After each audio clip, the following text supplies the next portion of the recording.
Hi ಎಲ್ಲರಿಗೂ welcome back to my channel. ಇವತ್ತಿನ ವಿಡಿಯೋದಲ್ಲಿ ನಾನು ಒಂದು ಅಕ್ಕಿಯಿಂದ ಎಷ್ಟು ಒಳ್ಳೆ ಕ್ರೀಮು ಹಾಗೆ ಎಷ್ಟು ಬ್ರೈಟ್ ಆಗುತ್ತೆ ನಮ್ಮ ಸ್ಕಿನ್ ಆ ಥರನೂ ನಾವು ಒಂದು ಕ್ರೀಮ್ನ ರೆಡಿ ಮಾಡ್ಕೋಬೋದು ಅಂತ ನಾನು ನಿಮಗೆ ತೋರಿಸ್ತೀನಿ. ಹೌದು, ಅಕ್ಕಿನ ರಾತ್ರಿಯಲ್ಲಿ ನೆನೆಸಿಟ್ಬಿಡಿ. ನಿಮಗೆ ಎಷ್ಟು ಕ್ರೀಮ್ ಬೇಕಾಗುತ್ತೆ ಅಂತ ನೋಡಿಕೊಂಡು ಫಸ್ಟು ನೀವು ಟೆಸ್ಟ್ ಮಾಡೋಕ್ಕೋಸ್ಕರ ಸ್ವಲ್ಪನೇ ಮಾಡಿ ನೋಡಿ. ಬೇಕಾದರೆ ನಾನು ಒಂದು ಚಿಕ್ಕ ಬೌಲಲ್ಲಿ ಆಗುವಷ್ಟು ಅಕ್ಕಿನ ನೈಟ್ ನೆನೆ ಹಾಕ್ತಿದ್ದೀನಿ. ಒಂದು ರಾತ್ರಿ ಫುಲ್ಲು ನೆನೆಬೇಕು. ಅದು ಅಕ್ಕಿಯಲ್ಲಿ ಇರೋ ವಿಟಮಿನ್ಗಳು ಎಷ್ಟು ಸ್ಕಿನ್ಗೆ ಹೆಲ್ಪ್ಫುಲ್ ಅಂದರೆ ಇದನ್ನು ಒಮ್ಮೆ ನೀವು ಟ್ರೈ ಮಾಡಿ ನೋಡಿ. ಸ್ಕಿನ್ನು ಎಷ್ಟು ಬ್ರೈಟ್ ಆಗುತ್ತೆ. ನ್ಯಾಚುರಲ್ಲಾಗಿ ನೀವು ಕ್ರೀಮ್ನ ರೆಡಿ ಮಾಡ್ಕೋಬಹುದಾ ಅಂತ ಆಶ್ಚರ್ಯ ಪಡ್ತೀರಾ. ಹೌದು ನೋಡಿ, ನಾನು ನೆನೆ ಹಾಕಿರೋ ಅಕ್ಕಿನ ಬೆಳಿಗ್ಗೆ ಸ್ಮೂತಾಗಿ ರುಬ್ಕೋತಿದ್ದೀನಿ. ಇಷ್ಟೊಂದು ನೀರು ಬೇಡ, ನೀರು ಸ್ವಲ್ಪ ಕಡಿಮೆ ಮಾಡ್ಕೊಳ್ಳಿ. ಈ ಕ್ರೀಮ್ ಅಂತೂ ನಮ್ಮ ಸ್ಕಿನ್ ಎಷ್ಟು ಬ್ರೈಟ್ ಮಾಡುತ್ತೆ ಅಂದರೆ ನಾನು ಎಂಡಲ್ಲಿ ತೋರಿಸ್ತೀನಿ. ನಾನು ಸ್ವಲ್ಪ ಮಾಡ್ತಾಯಿದ್ದೀನಿ. ನಿಮ್ಗೆ ಬೇಕಾದಲ್ಲಿ ಜಾಸ್ತಿನೇ ಮಾಡ್ಕೊಳ್ಳಿ. ನೋಡಿ, ಇವಾಗ ನುಣ್ಣಗೆ ರುಬ್ಬಿದ್ದೀನಿ. ರುಬ್ಬಿದ್ದ ಪೇಸ್ಟನ್ನ ನೀವು ಹಿಟ್ಟನ್ನು ಮತ್ತೆ ಸೋಸ್ಕೋಬೇಕಾಗುತ್ತೆ. ಸೋಸಿದ ಮೇಲೆ ಇಷ್ಟು ಕ್ರೀಮಿ ಥರ ಇರಬೇಕು, ಕ್ರೀಮ್ ಆಗಿರಬೇಕು. ಅದು ಒಳ್ಳೆ ಐಸ್ ಕ್ರೀಮ್ ಥರ ಇರಬೇಕು. ಆ ರೀತಿ ನೀವು ಸೋಸ್ಕೊಳ್ಳಿ. ಅದಕ್ಕೆ ನೆನೆಸಿಟ್ಟಿರೋ ಅಂಥ ನೀರು ಸ್ವಲ್ಪ ಎತ್ತಿಟ್ಕೊಂಡಿದ್ನಲ್ಲ, ಅದನ್ನು ಮಿಕ್ಸ್ ಮಾಡ್ತಾಯಿದ್ದೀನಿ. ನೋಡಿ, ಇದು ಅಂತೂ ನಿಮ್ಮ ಸ್ಕಿನ್ಗೆ ತುಂಬಾ ನ್ಯಾಚುರಲಾಗಿ ಕಲರ್ ಕೊಡುತ್ತೆ. ಇದನ್ನು ಡೈಲಿ ನೀವು ಅಪ್ಲೈ ಮಾಡೋದ್ರಿಂದ ಸ್ಕಿನ್ನು ಸಖತ್ತಾಗಿ ಬ್ರೈಟ್ ಆಗುತ್ತೆ. ಇದನ್ನು ಚೆನ್ನಾಗಿ ಬಿಸಿ ಮಾಡ್ಕೊಳ್ಳಿ. ಬಿಸಿ ಮಾಡ್ತಾ ಪೇಸ್ಟು ಒಳ್ಳೆ ಕ್ರೀಮ್ ಥರ ಆಗಬೇಕು. ಅಷ್ಟು ಗಟ್ಟಿ ಆಗುವಷ್ಟು ನೀವು ಬಿಸಿ ಮಾಡ್ಕೊಳ್ಳಿ. ಸ್ಪೂನ್ ಆಡಿಸ್ತಾನೆ ಇರಬೇಕು, ಇಲ್ಲ ಗಟ್ಟಿ ಆಗಿಬಿಡುತ್ತೆ. ಹಾಗೆ ನೀವು ನಾನ್ ಸ್ಟಿಕ್ ಪಾತ್ರೆಯಲ್ಲಿ ನೀವು ಇದನ್ನು ಮಾಡ್ಕೋಬೇಕು. ಯಾಕಂದರೆ ಬೇಗ ತಳ ಹಿಡಿದ್ಬಿಡುತ್ತೆ ಇದು.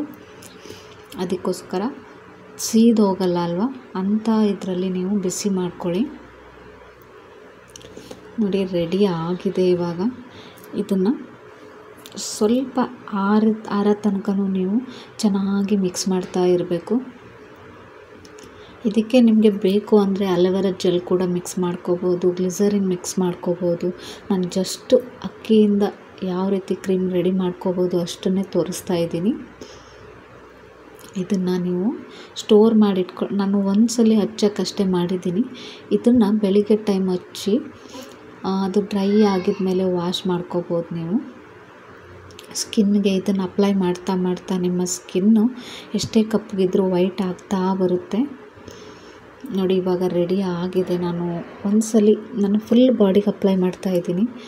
ಕೈಗೆ ಅಪ್ಲೈ ಮಾಡ್ಕೋಬೋದು, ಮುಖಕ್ಕೆ ಅಪ್ಲೈ ಮಾಡ್ಕೋಬೋದು, ಕಾಲಿಗೆ ಅಪ್ಲೈ ಮಾಡ್ಕೋಬೋದು. ತುಂಬ ಚೆನ್ನಾಗಿ ರಿಸಲ್ಟ್ ಕೊಡುತ್ತೆ ಇದು ಎಷ್ಟು ನ್ಯಾಚುರಲ್ಲಾಗಿ ನೀವು ಕ್ರೀಮ್ ಇರುತ್ತಲ್ವ, ಸೇಮ್ ಅದೇ ರೀತಿ ವರ್ಕ್ ಆಗುತ್ತೆ. ಸ್ಕಿನ್ನು ಸಾಫ್ಟ್ ಆಗುತ್ತೆ. ಇದನ್ನು ಅಪ್ಲೈ ಮಾಡ್ತಾ ಬರೋದ್ರಿಂದ ನಿಮ್ಮ ಸ್ಕಿನ್ ಎಷ್ಟು ಬ್ರೈಟ್ ಆಗುತ್ತೆ ಅಂದರೆ ಹೇಳೋಕ್ಕಾಗಲ್ಲ. ನೀವು ಒಮ್ಮೆ ಆದರೂ ಇದನ್ನು ಟ್ರೈ ಮಾಡಿ ನೋಡಬೇಕು. ನೋಡಿ, ಅಪ್ಲೈ ಮಾಡ್ತಿದ್ದೀನಿ. ಒಂದು ಸ್ವಲ್ಪ ಹಚ್ಚಿದ್ರೂ ಸಾಕು, ವೈಟಾಗಿ ಕಾಣಿಸುತ್ತೆ. ಅದು ಒಂದು ಸ್ವಲ್ಪ ಅಪ್ಲೈ ಮಾಡಿ ಸಾಕು. ಅಪ್ಲೈ ಮಾಡಿದ ಕೈಗೂ ಮತ್ತು ಮೇಲೆ ಕೈಗೂ ಎಷ್ಟು ಡಿಫ್ರೆನ್ಸ್ ಕಾಣಿಸ್ತಾ ಇದೆ ನೀವೇ ನೋಡಿ. ಅದು ಅಕ್ಕಿದು ಹಾಕಿದ್ರಿಂದ ಸ್ವಲ್ಪ ಹಿಟ್ಟು ಥರ ಕಾಣಿಸುತ್ತೆ. ಇದನ್ನು ಡೈಲಿ ಅಪ್ಲೈ ಮಾಡ್ತಾ ನಿಮ್ಮ ಸ್ಕಿನ್ನು ತುಂಬಾ ಬ್ರೈಟ್ ಆಗುತ್ತೆ. ಹಾಗೆ ತುಂಬ ಚೆನ್ನಾಗಿ ಸಾಫ್ಟ್ ಆಗುತ್ತೆ. ಇದನ್ನು ಮನೇಲಿ ಆರಾಮಾಗಿ ನೀವು ರೆಡಿ ಮಾಡ್ಕೋಬೋದು. ಇದನ್ನು ಒಂದು 15 ಡೇಸ್ ಯೂಸ್ ಮಾಡಿ ಸ್ಕಿನ್ನು ವೈಟ್ ಆಗೋದನ್ನ ನೀವೇ ನೋಡ್ತೀರಾ. ಎಷ್ಟೇ ಕಪ್ಪಗಿದ್ರೂ ಸ್ಕಿನ್ನು ವೈಟಾಗಿ ಕಾಣಿಸುತ್ತೆ. ನೋಡಿ, ಹಚ್ಚಿರೋ ಕೈಗೂ ಹಚ್ಚದೇ ಇರೋ ಕೈಗೂ ಎಷ್ಟು ಡಿಫ್ರೆನ್ಸ್ ಕಾಣಿಸ್ತಾ ಇದೆ.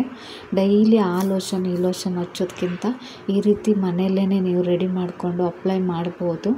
ಇದಕ್ಕೆ ನೀವು ಆಗಲೇ ಹೇಳ್ದಂಗೆ ಅಲೋವೆರಾ ಜೆಲ್ ಕೂಡ ಮಿಕ್ಸ್ ಮಾಡ್ಕೊಂಡು ಹಚ್ಬೋದು, ಇನ್ನೂ ಸಾಫ್ಟ್ ಆಗುತ್ತೆ. ಇಲ್ಲ, ಇದು ಹಚ್ಚಿದ ಮೇಲೆ ವಾಶ್ ಮಾಡ್ತೀರಲ್ಲ, ಅದಾದಮೇಲೂ ಕೂಡ ಅಲೋವೆರಾ ಜೆಲ್ನ ಯೂಸ್ ಮಾಡ್ಬೋದು. ನೋಡಿ ಇದನ್ನು ಆರಾಮಾಗಿ ಸ್ಟೋರ್ ಮಾಡಿ ಇಟ್ಕೋಬೋದು ನೀವು ಫ್ರಿಡ್ಜ್ಗಳಲ್ಲಿ. ಹಾಗೆ ಈ ವಿಡಿಯೋ ನಿಮಗೆ ಯೂಸ್ಫುಲ್ ಅನಿಸಿದ್ರೆ ಒಂದು ಲೈಕ್ ಮಾಡೋದನ್ನ ಮರಿಬೇಡಿ. ಹಾಗೆ ಯಾರೆಲ್ಲ ನನ್ನ ಚಾನಲ್ ಸಬ್ಸ್ಕ್ರೈಬ್ ಮಾಡದೆ ನೋಡ್ತಿದ್ದೀರಾ ಪ್ಲೀಸ್ ಸಬ್ಸ್ಕ್ರೈಬ್ ಮಾಡಿಕೊಂಡು ಸಪೋರ್ಟ್ ಮಾಡಿ. ಇನ್ನು ತುಂಬ ವೀಡಿಯೋಸ್ ಹಾಕಿದ್ದೀನಿ ನಾನು, ನಿಮಗೆ ಯೂಸ್ ಆಗೋ ಹಾಗೆ ಇದ್ದರೆ ಚೆಕ್ ಮಾಡಿ ನೋಡಿ. ಹಾಗೆ ನಿಮ್ಮ ಫ್ರೆಂಡ್ಸ್ಗಳಿಗೂ ಶೇರ್ ಮಾಡಿ ಅಂತ ಹೇಳ್ತಾ ಮತ್ತೆ ಹೊಸ ವಿಡಿಯೋದೊಂದಿಗೆ ಬರ್ತೀನಿ. Thank you so much. Bye bye.